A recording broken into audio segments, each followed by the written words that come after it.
Hello friends, my name is Jessa and welcome back to my channel, Books Past Bedtime.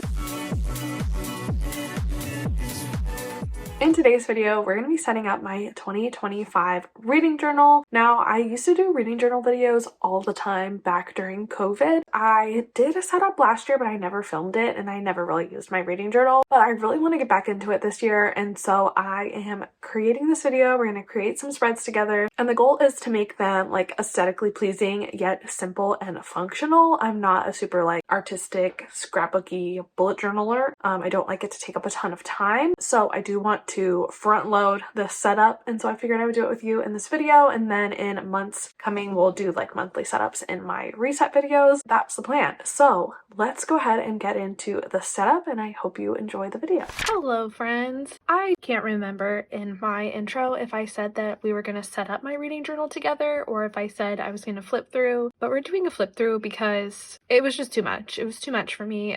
I went ahead and put my reading journal together, and we're just going to do a little flip through right now, and I will show you what I came up with and what I am doing. So this year I chose this really pretty like deep red Lectrum notebook for my bullet journal. I don't love it. I think next year I definitely want to do like an Archer and Olive or something. I have had Lectrums in the past. I just feel like the pages in this specific one are pretty see-through, which I was pretty disappointed with. But other than that, it is a nice journal and it will definitely like get me through the year. Supplies used, I used like a couple different colors of these like mild liner highlighters. I used the Sharpie fine tip pen and some Muji like gel pens to do it. Pretty simple. I am a very like simple gal, just basic, just neat. I do like color. That's kind of what you're gonna see. All right, that's my intro. That's enough talking. So let's go ahead and flip into the journal. I haven't done anything yet with the contents page. I might fill it out later on in the year, but as you can see,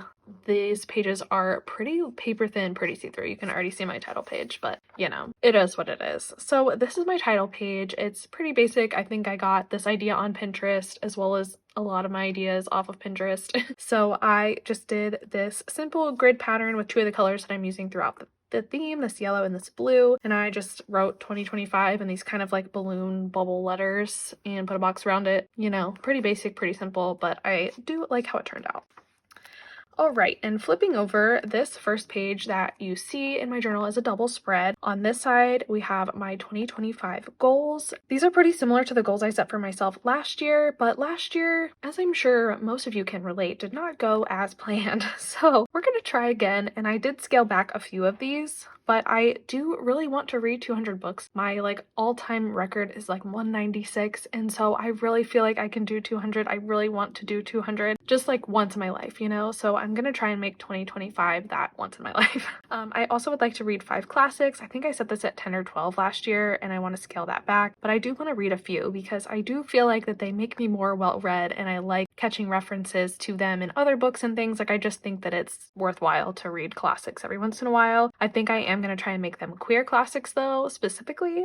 So if you have any recommendations for that, let me know. Definitely on my list is Maurice E.M. Forster, I think, maybe? I don't remember. And A Room of One's Own by Virginia Woolf. So I also would like to read 5 nonfiction books. I do have a couple on my owned TBR, and we're doing kind of like an owned TBR project this year. So hopefully I will just kind of happen across those, but if not, I do want to make it a point still to read at least 5 nonfiction this year. Then, like I mentioned, we're going to be trying to read a lot of TBR vets. I did go through and catalog my owned TBR. I have a video that's fairly up to date from last year. If you're interested in that, I would like to read 50 this year. Hopefully it'll be even higher because I'm planning to read at least 5 a month. We will see, but that gives me a little leeway in case my video project encounters a hitch or a delay. I also would like to post 50 YouTube videos this year. I think that last year I posted 40 some, and I definitely was taking some breaks and not being super consistent, so I'm hoping that this will help me to be more consistent. This kind of averages out to about 4 a month, I believe, like 1 a week.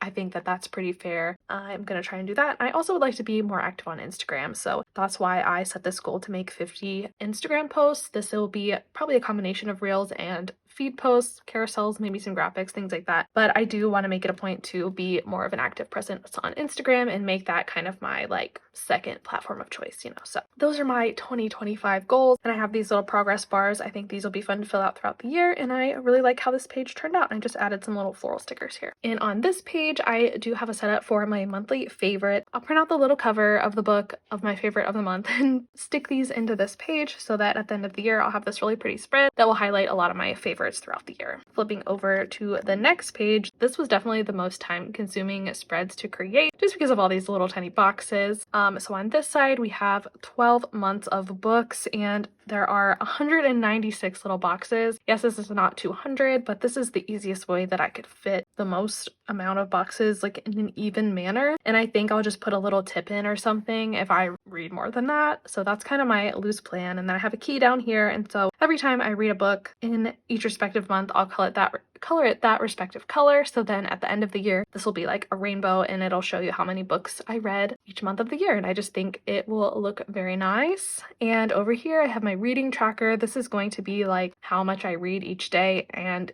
if I did or did not read each day. And so over here, there's a little box for every day of the year, numbers down the rows, months of the year across the columns. And here's my little key, and this will capture a lot of information. These solid colors will be pages, and these little dots are if I listen to audio. And if I did both in the day, I'll just draw a little slash across the box, and half of it will show this information and the other half will show this information. So that's my plan. I think that makes sense. And I just decorated this page again with some little cute stickers that I got. And this is a good just overview of my color scheme. I chose these 6 colors and I used these throughout the spread, mostly because they all went with this washi tape that I got that I really like. So I matched everything to that pretty much and then just used other things to accent it. All right, this spread is my anticipated releases spread. So I have a column for every month of the year, and I have this little Dutch door, which I think is really cute and I love how it turned out, to flip to the second half of the month. And so I will basically just write down here the date that a book comes out and the title of the book, just to kind of keep track of when things are coming out and things that I might want to pre-order, look forward to in the future. So I like how this page turned out. I think it's really cute. I love my Dutch door. Right, this next page was another time-consuming one. This is my 2025 shelf page. There are exactly 200 books on this spread. There's 25 on each shelf. So this took quite a while to do, but I really like how it turned out. I never really thought I would be like a bookshelf girly, mostly because I'm not very doodly, but I was like, let's just draw a shelf and books. And that's fine. That's enough. It'll be great. And so over here, this is how I'm going to color the books in. I'm going to color them in by rating. I forgot to add a little star here, but 5 stars are going to be yellow, 4 stars are going to be pink, 3 stars are going to be green, 2 stars, purple, 1 stars, and probably DNFs as well are going to be blue. And so I'll just write the title of the book on the spine, color that in the star rating color, and I think at the end of the year it will look really cute and it'll be a fun way to really see my progress and see how much I actually read, because this really looks like a lot of books.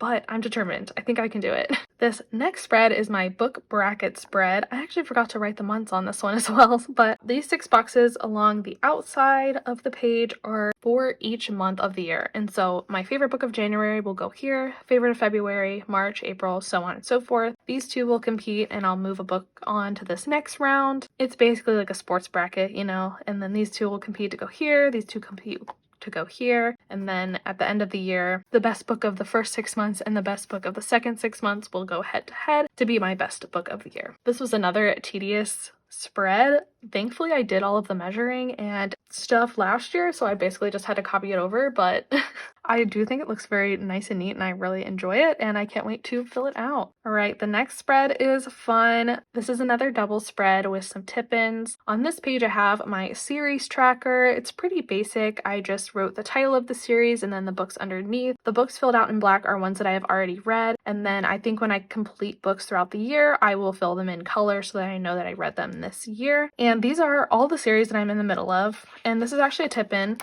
And then I have more series under here, and it's so funny because when I first made this spread, I was like, oh, I only need 1 page, like it's totally fine, I'm not reading that many series. That was a funny joke because I'm actually reading so many series and so I needed to add this tip in to capture them all. but I have finally captured them all. It's going to be a problem when I start more series inevitably this year, but we'll cross that bridge when we get there. So yeah, this page on the other side is for my 25 and 25. I did post a video of my 25 like most anticipated backlist books that I want to get to this year that I do think will be 5 stars, and so I wanted to prioritize them. So this spread is to capture all of those books. So I printed out the covers of each book, and then I just have this blank 5-star rating sticker underneath so that once I read the book I can color it in and know at a glance if these books actually were 5 stars or not. And this is another tip in. So this is the first page, and then I tipped it in so that I can have all 25 books here. And I like how this turned out as well. I thought that was really cute and really fun. And it's not great to, I guess, have 2 tip-ins right back to back. That was just poor planning on my part because they do kind of like to not lay right all the time. Like, you have to be careful when you flip the page, but that's okay because it does look nice. All right, and these spreads are for Kayla from Books and Lala's reading challenges for the year. I love participating in these. I think they're so fun, and I thought that this would be a fun way to display the books I read for these challenges throughout the year. So on this side, of course, is the Buzzwordathon, and so I have a little space to put the cover of each book that I read for every month of the year, and then I wrote the theme or the prompt for each month right underneath so that I don't forget. I don't have to look it up all the time. So I think that that will be very helpful and very fun. And I know in her announcement video she said she did not want to call it the Buzz Coverathon, but I have been calling it the Buzz Coverathon. So sorry, Kayla, but I basically did the same thing on this side, just with the other prompts for the cover challenge versus the like word challenge, you know. So I think that turned out pretty cute. And then on this page we have more reading challenges. So this is my A to Z reading challenge. Very simple, very basic. I just wrote all the letters of the alphabet out, and when I read a book that starts with that letter I will write it in here, you know. Simple, self-explanatory. On this page is a Taylor Swift reading challenge bingo board that me and my friends wanted to do, and so I just printed it out and stuck it in my journal. I'm not really sure how I'm gonna fill this out, to be honest with you. I don't know if I'm gonna like make little flaps so that I can like say what book I read for it, or if I'll just like cross it off as I go. I don't really know what to do with this. So if anyone has any suggestions on how to like track the book that I've read for the challenge on this bingo board in my reading journal, please let me know. I would love to know. All right, and here is my 2025 physical TBR spread.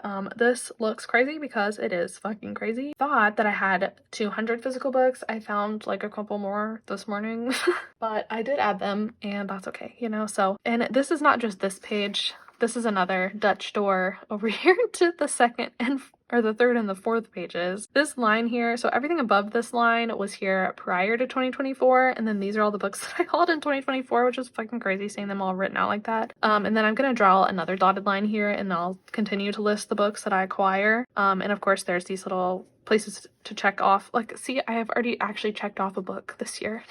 So that is good. I think that's the only one so far, but you know, 1 is better than 0. So moving on. Yeah, this is literally just the title of every single physical book I own. Lots of fun. All right, this next spread I think is going to be really useful for me. So this is a TBR tracker, and this is a NetGalley tracker. So the TBR tracker, pretty self-explanatory. I am going to track the books on my physical TBR throughout the year. So I have a row for each month, and in this column I'll write the number of books that I read from my physical TBR each month. In this column I'll write the number of books I added from my physical TBR each month. And here is the books, like I'm going to write the total like remaining books. And then here I'll do the net total, so like -2 +3, whatever, you know how it averages out. And I also should not have written 200 here because I think I have 204.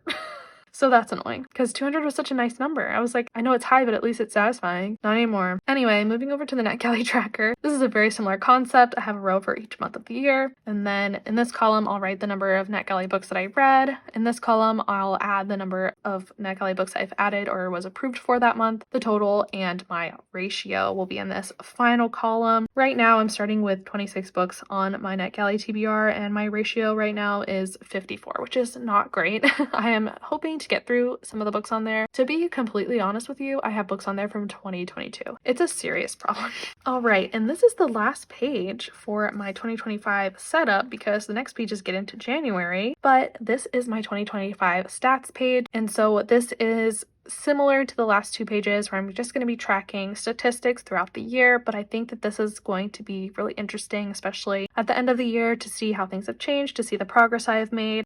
So I, again, have a row for every month of the year, and I also have a row down at the bottom to total up everything throughout the year. And so in this first column, we're going to write the number of books we read, the number of physical books we read, the number of ebooks, audiobooks, the pages we read, the minutes we listened to, the books we DNF, the books we've reread, the 5 stars we had, the books we hauled, the books we unhauled, how many YouTube subscribers I have, how many videos I posted, how many Instagram followers I have, and how many Instagram posts I posted. So those are the things I'm planning to track in 2025. I do have a larger reading spreadsheet that tracks more things and creates graphs and stuff for me, so I didn't want to have to draw a ton of stuff. These are all fun things that I would like to be able to look back and see, and I do think will make easy references for videos and things. So that is my 2025 reading journal. I'll do one more quick flip through without me yapping if you would like. All right, title page, goals, monthly favorites,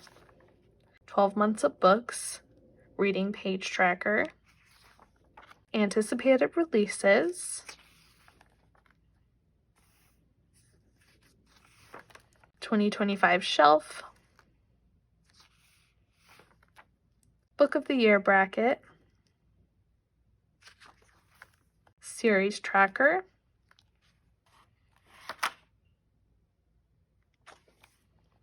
'25 and '25,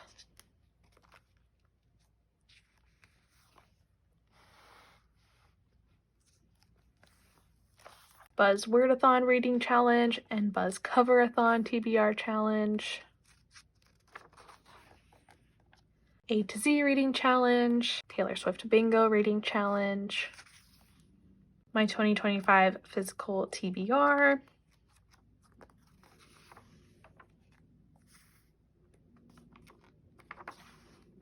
my physical TBR tracker, my NetGalley TBR tracker, and last but not least, my 2025 stats page. So that is my 2025 reading journal setup. I hope you enjoyed. Sorry this video is late, but maybe you'll still find some inspiration to add to your reading journal or future reading journals. So thank you for watching, and let's go back to intro outro, Jess. And that was my 2025 reading journal setup video. Thank you so much for watching this video. I really appreciate you being here. Any pertinent supplies that anyone might want, I will link in the description. These are affiliate links. I earn a tiny commission if you purchase through them. No extra cost to you. It just helps support my channel. No pressure, just there for your convenience. You can also follow me on all social media. Those links are in the description as well. Also, if this is your first time on my channel, if you're not already, I would appreciate you subscribing. I would love to have you here. I make videos about queer books and I'm bullet journaling all the time. So please subscribe, stick around. I would love to have you. You can also like my video, leave me a comment down below. Let me know if you're going to be bullet journaling in 2025. And if you have a setup video, I'd love to watch it. And I think that is all from me. So thank you so much for being here. I really appreciate it. And I will see you in the next one. Bye.